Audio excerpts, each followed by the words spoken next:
ஓம் come கணாதிபதியே நமக. ஓம் வம் வாராகி நமக. இன்று திருக்கணித பஞ்சாங்கப்படி ராகுவும் கேதுவும் இடப்பெயர்ச்சி அடைகிறார்கள்.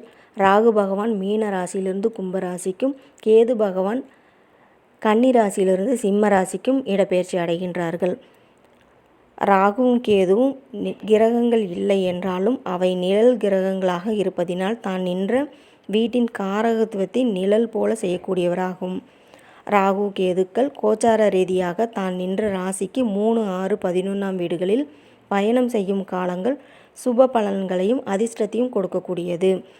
அந்த வகையில் ராகு பகவான் மேசம், கன்னி, தனுசு ராசிக்கு 3, 6, 11ஆம் இடங்களில் நின்று இனி வர இருக்கின்ற 18 மாதங்கள் நற்பலன்களையும் அதிர்ஷ்டத்தையும் கொடுக்க இருக்கிறார்கள்.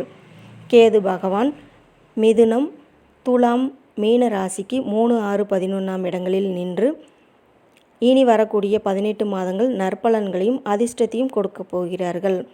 மேலும் அதிர்ஷ்டத்தை அதிகப்படுத்த ராகு பகவானுக்கு ராகு காலத்தில் துர்க்கை அம்மன் வழிபாடும், கேது பகவானுக்கு பிள்ளையார்பட்டி சென்று வழிபாடு செய்யும் போது மேலும் உங்களுக்கு நல்பலன்களையும் அதிர்ஷ்டத்தையும் கொடுக்க இருக்கிறார்கள்.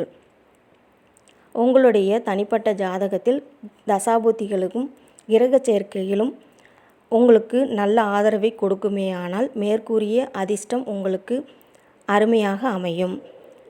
நன்றி, வணக்கம்.